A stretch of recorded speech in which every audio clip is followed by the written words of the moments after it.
Music speaks to your soul. But what are you saying? It's important for you to, it's easy for you to have anybody to listen to you. Right. Just don't get that wrong. Right. But what do you have to say to them? There's a... They say love is eternal, but what happens when it fades and a child is left behind? Buju Banton's ex-girlfriend is in the spotlight, not for fame, but heartbreak. With tears in her eyes, she claims the reggae star denied their once celebrated child. The betrayal cuts deep, raising questions about truth, responsibility, and public shame. This emotional saga has rocked fans and sparked outrage across the industry. Stay with us as we reveal every detail and let you decide what's true.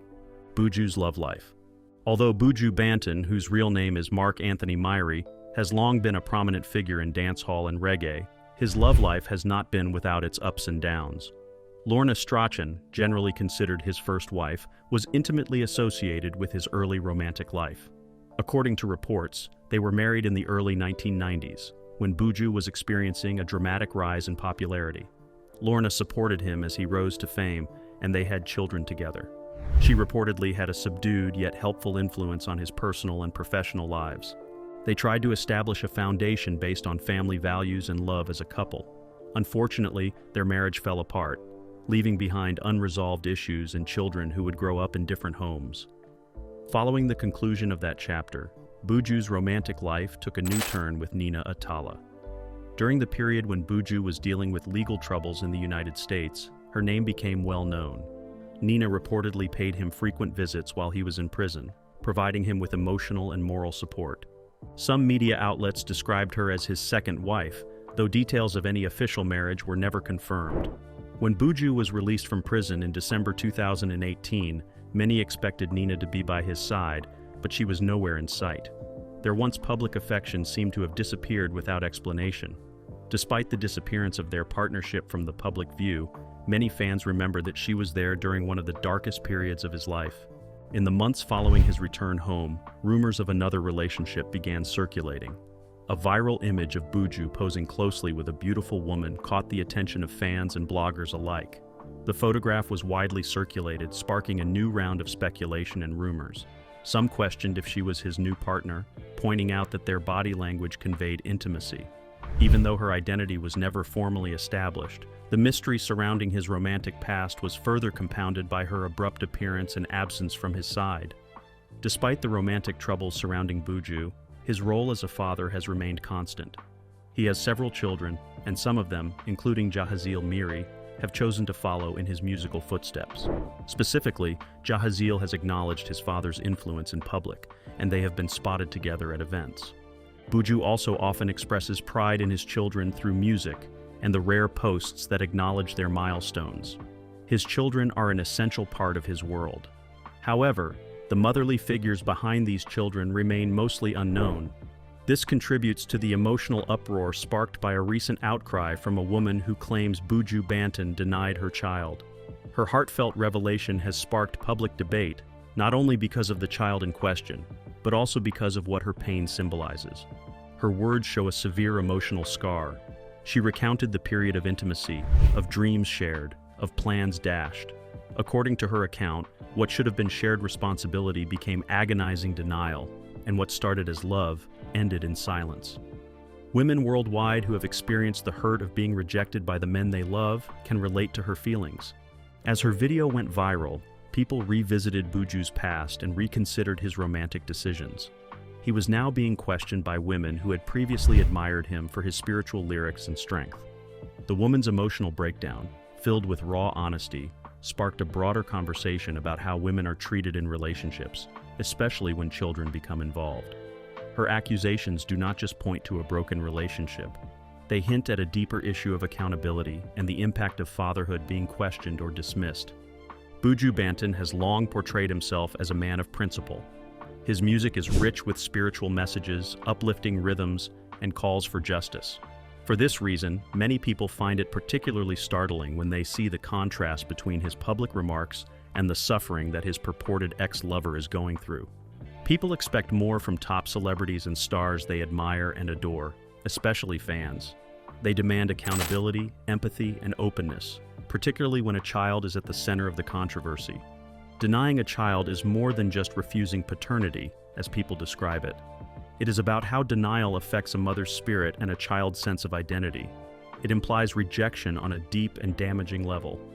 Many women, particularly those who have shared intimate moments, may experience denial as erasure. It transforms a shared history into something intangible, leaving them to bear the financial and emotional burden alone. When the man in question is well known, the public display and the inability to avoid reminders of him exacerbate the pain. More insight into the complexities of Buju's romantic journey is emerging as fans argue over the authenticity of the allegations. Even though he has praised love in his songs, the reality of his relationships tells a more sobering tale. Although the women who have loved him have frequently kept quiet, this recent outcry has irrevocably broken that silence. Whether the accusations are eventually proven true or false, the emotional toll is already apparent. Buju Banton's tears have influenced the discussion of her romantic life, moving beyond simple curiosity to include issues of emotional truth, responsibility, and dignity. In a society where men with status and authority frequently avoid criticism, this instance serves as a reminder that love comes with obligations. Not every child is the result of a failed romance. A child is a connection, a legacy, and a life that should be recognized, and no amount of silence can ease the heartache of a mother who feels abandoned.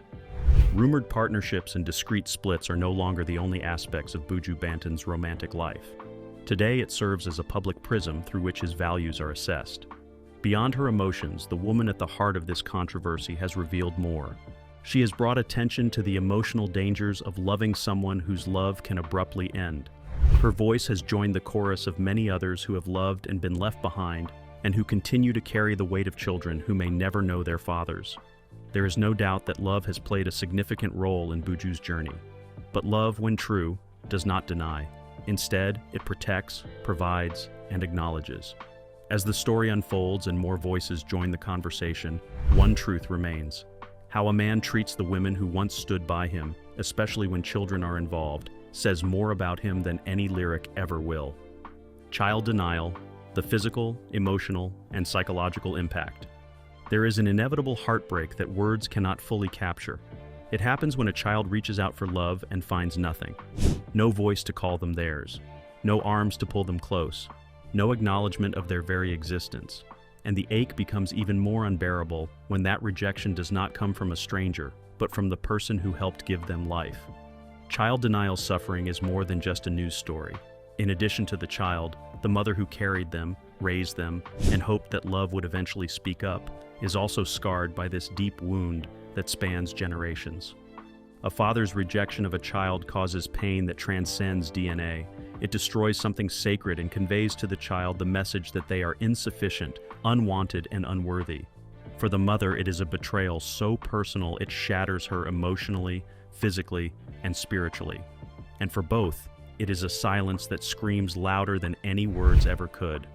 Physically, a mother bears the brunt from the very beginning.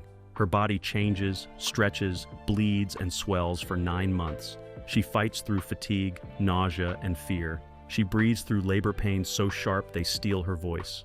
She sacrifices her body to bring forth a life they both created. And yet, when she looks to him for support, she often meets denial, indifference, or abandonment. It is not just a refusal to acknowledge the child. It is a refusal to accept her suffering, effort, and sacrifice. Postpartum recovery is already tricky, but for women facing denial, it becomes an uphill battle through both physical exhaustion and emotional devastation. Their bodies may heal, but their minds often do not. Some fall into depression. Others lose weight rapidly from stress. Some stop eating or begin overeating to soothe the anxiety. They cry in silence, afraid of the shame. And for many, the pain does not just stay internal. It appears in migraines, ulcers, high blood pressure, and sleepless nights. The burden of being both mother and emotional protector begins to chip away at their health. Emotionally, child denial leaves lasting trauma. It is the heartbreak of giving your heart to someone who disappears when the responsibility arrives. The father's disengagement is the first sign of the emotional toll. He first ceases to call. After that, he queries the pregnancy. Then there are the accusations. Perhaps she had deceived him. Maybe she intended to trap him. Possibly it isn't even his child. Those words cut more deeply than a blade, because what was once affection has turned into suspicion. What was once a partnership has become a form of punishment. For the mother, the emotional spiral is brutal. She questions everything. Was she foolish to trust him? Was she wrong to hope for a future together? Should she have done more to prove her worth? The denial does not just destroy her trust in him.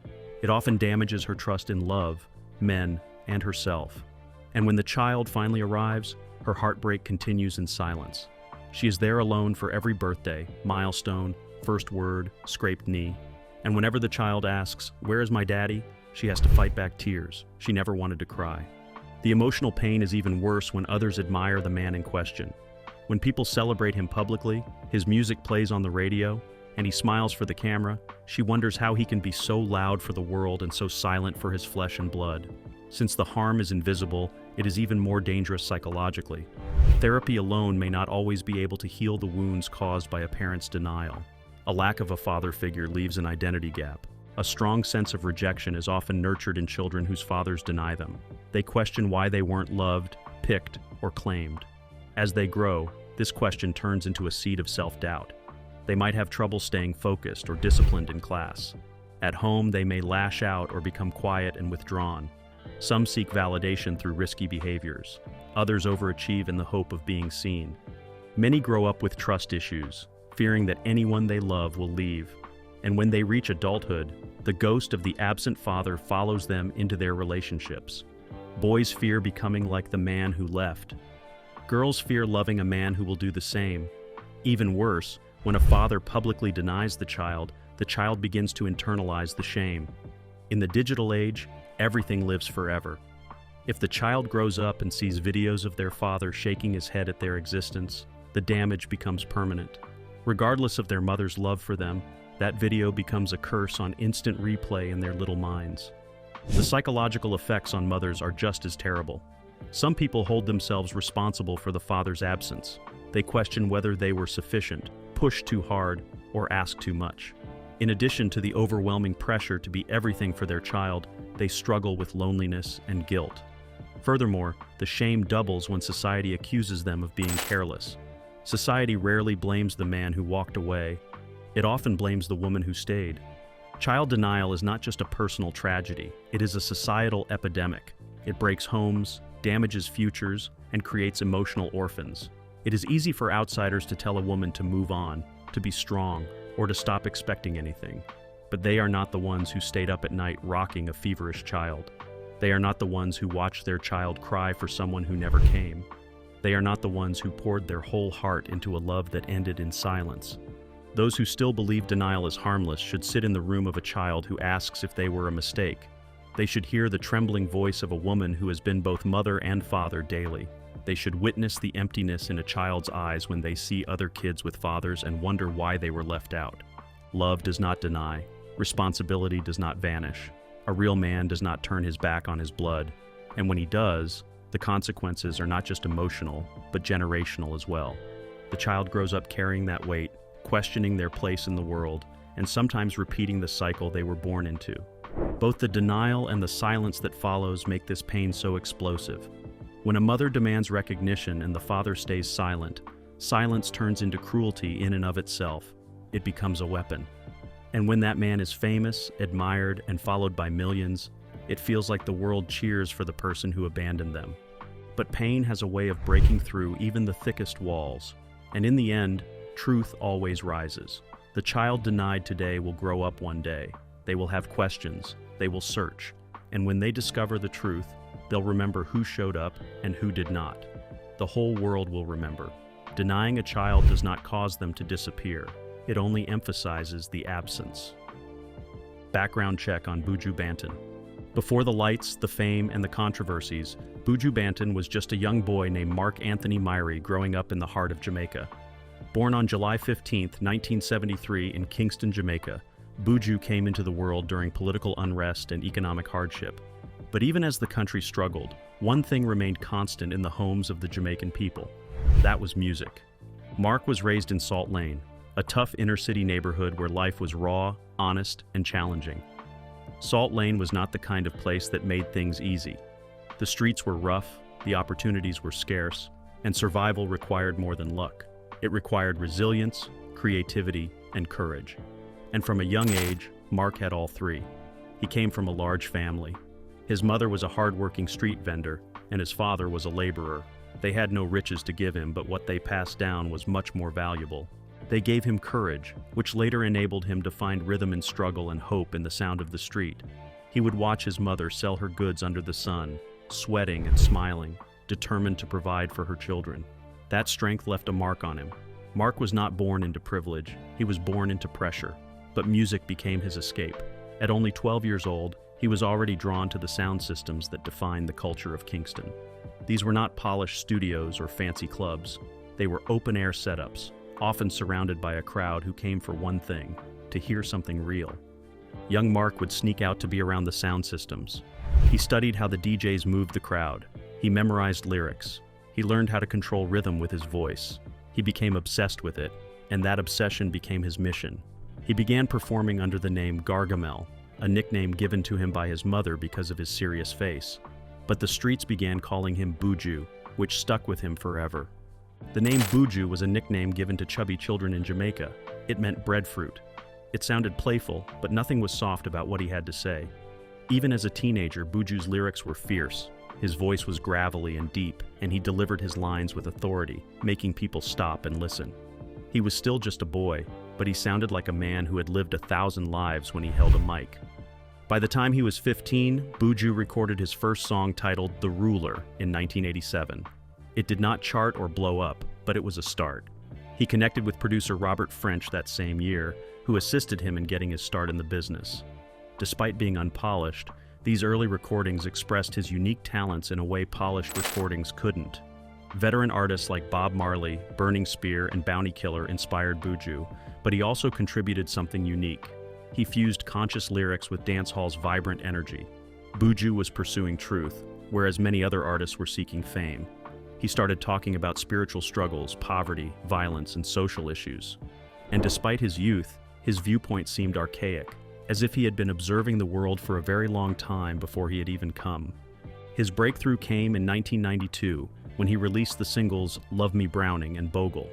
These tracks quickly became street anthems, but that deep, commanding baritone voice truly distinguished him from the rest. The lyrics of the song Love Me Browning appeared to be a compliment to lighter-skinned women, which sparked controversy. There was a severe backlash. He responded by releasing Love Black Woman, revealing his different side. He was gaining knowledge and growing, and all these processes were happening in public view. But long before any of these debates or records, Buju was just Mark, the boy from Salt Lane who studied the pulse of his neighborhood and turned it into rhythm. He was that boy who saw too much too early, who knew struggle not from the news but from his doorstep. His early life was a mixture of poverty, prayer, and persistence. It shaped him. It hardened him. It gave him something to say. Every lyric he would go on to write was first whispered in those streets. Every beat he would ride was born in the rhythm of those Kingston nights. Every stage he would command was prepared for him by the dirt roads and zinc fences of his youth. Before the world dubbed him Buju, before the headlines and applause, he was simply a boy with a big voice and a bigger dream. The journey to fame. Fame has never been a random windfall. It often walks hand in hand with pain, sacrifice, and an almost unexplainable pull toward destiny.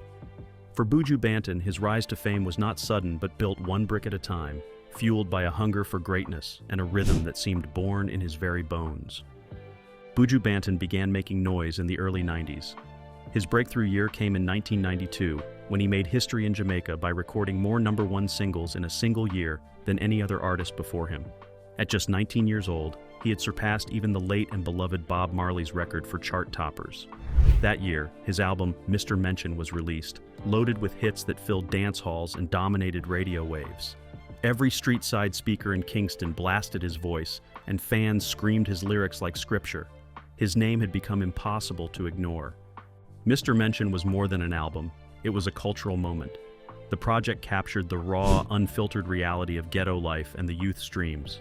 Songs like Love Me Browning and Batty Rider sparked debate, gained fans, and put him at the forefront of the dancehall movement. That same year, he was signed to Mercury Records, an influential U.S. label that pushed him into the international market. The Jamaican boy with a husky voice was now being played in clubs and radio stations across London, New York, and Lagos. His image appeared on magazines and posters, and promoters scrambled to book him for shows. In 1993, he followed up with another strong album, Voice of Jamaica. It was released under Mercury and signaled his first big international push. The album included socially conscious tracks like Deportees and Tribal War, showing that Buju was not just a street lyricist but a thinker with global concerns. His fan base grew. He toured major cities in North America and Europe, and fans were shocked by his presence, commanding passionate and almost spiritual delivery. In 1995, he released Till Shiloh. The world paused. The album marked a turning point in Buju Banton's career. It was his transition from dancehall king to roots reggae philosopher. Songs like Untold Stories and Not an Easy Road were not made for party crowds. They were for the broken, the poor, the forgotten, and the hopeful. The album charted internationally and received critical acclaim, earning Buju his first Grammy nomination for Best Reggae Album. His fame expanded beyond music lovers. Journalists, academics, and global thinkers began referencing his lyrics and discussing his transformation. From that point on, his public appearances became bigger and more intense. He was invited to perform at Reggae Sunsplash, Reggae Sumfest, and several international reggae festivals. He performed barefoot on stage, dreadlocks flying, eyes closed, and arms stretched as if in prayer. The crowds did not just dance, they cried, shouted, and sang every word back to him. At concerts in London's Brixton Academy, New York's Hammerstein Ballroom, and multiple European cities, Buju Banton's presence felt like something ancient returning. Cameras flashed, journalists wrote feverishly, and the music industry began recognizing that a new giant had been born. In the early 2000s, Buju continued to rise with the release of Unchained Spirit under the Anti-Record label. The album featured collaborations across genres and showed his versatility. It was another step in solidifying his place as a reggae ambassador. He toured extensively across Europe, Africa, and the United States, performing to sold-out crowds and making appearances on television programs and music documentaries. He was featured in Rolling Stone, Billboard, and countless reggae publications. His name became a symbol of power and rebellion wrapped in righteousness. He was nominated again for a Grammy Award in 2001. This time, it was not just symbolic, it was expected. His album Inna Heights, released earlier, had moved fans and critics alike. Though he didn't win, the nomination confirmed that the world was listening. Award shows began adding his name to invite lists, and his music videos got international rotation. His performance style was raw and intimate. He crouched low, beat his chest, and screamed into the mic as if dragging words straight from his soul. Over the years, he released more albums, including Friends for Life and Too Bad. Each one marked a new chapter in his artistry. He experimented with live instruments, gospel influences, and African rhythms.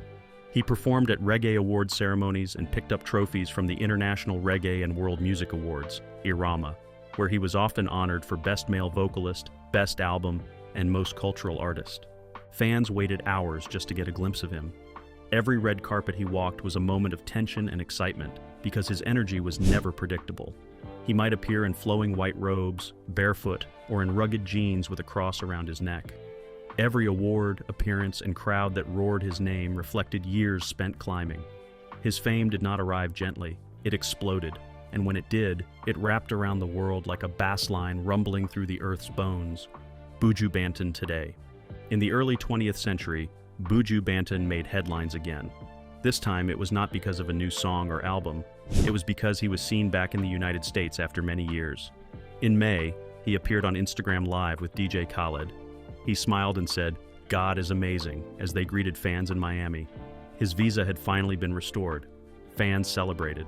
News outlets in Jamaica described it as happy news. In April, he was also spotted performing on the Love and Harmony cruise. There, he urged Caribbean youth to be united and peaceful.